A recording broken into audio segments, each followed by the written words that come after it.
बिस्मिल्लाहिर्रहमानिर्रहीम। महताब हैदर एक नए एपिसोड के साथ आपकी खिदमत में हाजिर है।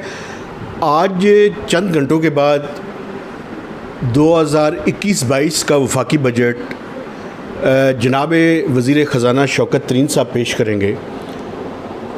एक तो ये है कि कल हुकूमत ने मुतअद्दिद बिल बुलडोज़ किए, जिसके बाद डिप्टी स्पीकर के ख़िलाफ़ एक नो कॉन्फिडेंस की मूव जो है वो अपोजिशन ने जमा करवाई है।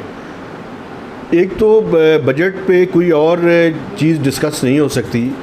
एक तो आज कौमी असम्बली में इसके ऊपर जो है वो एक ख़ासा हंगामा होने के चांसेस हैं, और दूसरी तरफ जो बजट है वो एक ऐसी सूरत में पेश किया जा रहा है कि जब कल फाइनेंस मिनिस्टर शौकत तरीन साहब ने जो इकनॉमिक सर्वे के मौके पे ब्रीफिंग की है, उन्होंने बिल्कुल क्लियर कट और रेड लाइन का वर्ड उन्होंने यूज़ किया कि हमने वाज़े कर दिया IMF को कि हम किसी भी तरह की बिजली की कीमतों को नहीं बढ़ाएंगे। उन्होंने कहा जी पर्सनल इनकम टैक्स में कोई तकरीबन 113 अरब रुपए जमा होते हैं, और IMF ये कह रहा है कि पर्सनल इनकम टैक्स में 150 अरब रुपए के एडिशनल टैक्सेस लगा दें। तो उन्होंने कहा जी हमें किसी सूरत में ये बात कबूल नहीं है। तो बाद में ब्रीफिंग के बाद जो उनका था कि ये टॉक्स जो है शायद लिंगर ऑन करें, लेकिन मैं आपको ये बता सकता हूँ कि जब मैं आपसे बात कर रहा हूँ तो इस टाइम भी IMF के जो इस्लामाबाद में उनकी रेजिडेंट चीफ हैं ट्रिसा, उनके साथ गवर्नमेंट की जो है वो मीटिंग्स जारी हैं। तो ये डिस्कशन जो है वो अभी तक तकमील को नहीं पहुँची।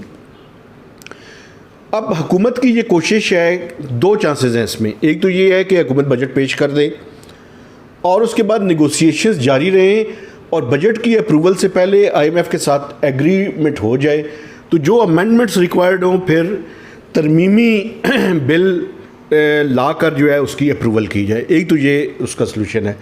दूसरा ये है कि बजट इसी तरह से जो हुकूमत पेश करे उसी को पास कर ले, और फिर बाद में रिव्यू के अंदर जाके IMF से वेवर मांगे, जो कि मैं समझता हूँ इतना आसान नहीं है।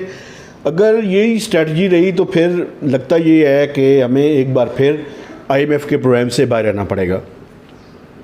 दूसरी तरफ कल इकनॉमिक सर्वे के मौके पे भी खासी दिलचस्प किस्म की सूरत हाल रही है। एक तो ये इकनॉमिक सर्वे जो है उसमें गुर्बत का कोई फिगर जो है वो हुकूमत ने रिलीज़ नहीं किया, अनएम्प्लॉयमेंट का कोई फिगर नहीं दिया, सिर्फ ये कहा कि कोई 2 करोड़ के लगभग कोविड के बाद जॉब्स जो है वो हो गई थी, लोगों की ख़त्म हो गई थी, जिसमें से मेजॉरिटी ऑफ जॉब्स तो वापस आ गई हैं, लेकिन 2 मिलियन जॉब्स अभी भी हुकूमत को ये है कि लोगों को वापस जो है वो जॉब्स नहीं मिली। लेकिन कोई ऑफिशियल डेटा इसके ऊपर मौजूद नहीं है। क्योंकि मैं अपने देखने वालों को बताऊं कि एक लेबर फोर्स सर्वे होता है, वो लेबर फोर्स सर्वे के रिज़ल्ट्स ही वो हुकूमत ने अभी तक शाया नहीं किए। और इसी तरह पॉवर्टी पे एक PSLM का सर्वे है जिसका डेटा और एनालिसिस हुकूमत करवा चुकी है, लेकिन उसको भी इकनॉमिक सर्वे में शामिल नहीं किया गया। मैं ज़ोर इकनॉमिक सर्वे के ऊपर दे रहा हूँ चूँकि उसके ऊपर कुछ डेवलपमेंट्स हो रही हैं, मैं जिसके बारे में आइंदा चंद दिनों में आपसे बात करूँगा। अच्छा, दूसरी जो बात है, इकनॉमिक सर्वे में कुछ दिलचस्प चीज़ें और भी हैं। मसलन फाइनेंस मिनिस्टर ने कल एक दावा किया है कि पब्लिक डेट और लाइबिलिटीज़ इन % ऑफ GDP वो कम हो गई हैं, लेकिन उन्होंने ये वजह नहीं बताई कि क्यों कम हो गई हैं। उसकी वजह ये, और जब मैंने सवाल किया तो वो भी उन्होंने उसको गोल कर दिया, और ये कहकर कि मैं 2 सवाल नहीं लूँगा, सिर्फ 1 सवाल लूँगा। क्योंकि उसकी वजह ये है कि आपकी नॉमिनल ग्रोथ में इजाफा हुआ है, और नॉमिनल ग्रोथ के बारे में मैं आपको बता दूँ, बेसिकली ये इन्फ्लेशन और रियल GDP को जब मिलाएँ तो नॉमिनल ग्रोथ बनती है। प्रॉब्लम ये है कि आप हमारे मुल्क में जो इन्फ्लेशन है वो ज़्यादा थी, तो इन्फ्लेशन ज़्यादा होने की वजह से जो आपकी नॉमिनल ग्रोथ है उसके अंदर इजाफा हुआ, तो उसके नतीजे में नॉमिनल टर्म्स में जो पब्लिक डेट एंड लायबिलिटीज़ हैं जो कि 103% ऑफ GDP को क्रॉस कर चुकी थी, वो कम हो के 90s में आ चुकी हैं। तो कुछ 7-8% की उसके अंदर इम्प्रूवमेंट हुई है। अच्छा, ये तो हुकूमत बयान कर रही है, लेकिन ये बयान नहीं करते जो मैं आपको बताना चाहता हूँ कि टैक्स टू GDP रेशो गिर गई है। जहाँ पे इकोनॉमिक फिगर्स उनकी मर्ज़ी के मुताबिक हों वहाँ पे बयान करते हैं, जहाँ पे उनकी मर्ज़ी के मुताबिक ना हो उसको बयान नहीं करते। लेकिन बीइंग ए रिपोर्टर मेरी ज़िम्मेदारी है कि मैं पूरे पर्सपेक्टिव आपके सामने रखूँ। अच्छा, जो अब एक फिजिकल साइड पे FBR का रेवेन्यू और लेवी, मैं इस पर पहले डिस्कशन कर चुका हूँ। आज एक और चीज़ के बारे में मैं डिस्कस करना चाहता हूँ। इस हुकूमत की जो परफॉर्मेंस अच्छी रही है वो रेमिटेंसेस बड़ी ज़बरदस्त हुई हैं, $26 बिलियन को क्रॉस कर चुकी हैं और प्रोजेक्टेड ये है कि $29 बिलियन को टच करेंगी। एक्सपोर्ट्स पे हुकूमत खुशियाँ मना रही है, लेकिन ये खुशियाँ मनाने वाली बात नहीं है। उसकी वजह ये है कि क्वांटिटी में, प्राइस में तो इजाफा हुआ है, क्वांटिटी कम हुई है और ये बड़ी ख़तरनाक बात है। उसकी वजह ये है कि अगर हम इसका मतलब ये है कि हमारे पास एक्सपोर्टेबल सरप्लस नहीं है। अगर हम एक्सपोर्टेबल सरप्लस या क्वांटिटी भी बढ़ती तो हमारी ये जो $25 बिलियन की एक्सपोर्ट्स हैं ये 28 या 29 बिलियन डॉलर्स को टच कर सकती थी इस प्राइस के ऊपर। तो ये रज़ाक दाऊद साहब की परफॉर्मेंस अच्छी नहीं है, वो बुरी है, क्योंकि in terms of quantity exports गिरी हैं, इन टर्म्स ऑफ प्राइसेस जो है, प्राइस चूँकि ज़्यादा थी तो इस वजह से उन्हें फ़ायदा हुआ है।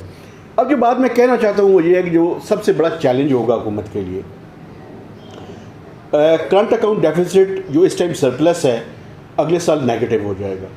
उसकी मुतअद्दिद वजूहात है। उसकी सबसे बड़ी वजह यह है कि इम्पोर्ट्स में बड़ी तेज़ी के साथ इजाफा हो रहा है। इम्पोर्ट्स अगले साल ये $55 बिलियन की प्रोजेक्ट कर रहे हैं, लेकिन $60 बिलियन को टच करेंगी या क्रॉस कर जाएंगी। और एक्सपोर्ट्स हमारी उतनी तेज़ी से नहीं बढ़ रही, ट्रेड डेफिसिट ज़्यादा होगा। ट्रेड डेफिसिट ज़्यादा होगा तो आपका ट्रेड बैलेंस भी ख़राब होगा और करंट अकाउंट डेफिसिट भी। इस साल तो आपको फ़ायदा हुआ है रेमिटेंसेस की वजह से, लेकिन रेमिटेंसेस शायद उतनी ज़्यादा ना बढ़ें अगले साल। $31 बिलियन से ज़्यादा की तवक्को है, लेकिन वो प्रॉब्लम होगी। चूँकि अगर आप IMF के प्रोग्राम से निकलें तो सबसे बड़ा प्रॉब्लम ये है कि आपको अगले 3 सालों में कुछ 36 से 40 बिलियन डॉलर्स वापस करने हैं। तो ये डॉलर्स का जो लोन्स भी हैं वो IMF का सर्टिफिकेट या NOC ना हो तो लेटर ऑफ कंफर्ट उसको बोलते हैं, वो ना हो तो उसके अंदर भी प्रॉब्लम्स होंगी। तो ये बड़े चैलेंजेस हैं। इन चैलेंजेस को सामने रखते हुए ये बजट बनाया जा रहा है।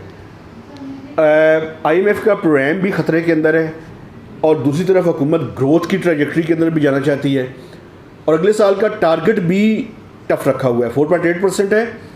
क्योंकि आप हायर बेस पे चूँकि ये जो रिवाइज्ड होगा, मैं आपको ये भी बता दूँ, ये ज़्यादा हो जाएगा, ये 4% से ज़्यादा 4.5 के लगभग पहुँच जाएगा। क्योंकि लार्ज स्केल मैन्युफैक्चरिंग जो है वो उसकी ग्रोथ आखिरी 3 महीनों में ज़्यादा बेहतर होगी, जो कि पिछले साल नेगेटिव थी। तो अगले साल का जो ग्रोथ का टारगेट है वो भी मुश्किल होगा। और वैसे भी मैं आपको बता दूं कि जब 5% ऑफ GDP पाकिस्तान का ग्रोथ होती है तो उसके बाद ख़तरात पैदा होने शुरू होते हैं कि जहाँ पे हम फिजिकल डेफिसिट भी ज़्यादा करना शुरू कर देते हैं और करंट अकाउंट डेफिसिट भी ज़्यादा होना शुरू हो जाता है। तो एक तरफ ग्रोथ भी हासिल करनी है, लेकिन ग्रोथ इस तरह से हासिल करनी है कि वो जो स्ट्रक्चरल प्रॉब्लम्स हैं वो दोबारा से री इमर्ज ना हो जाएँ।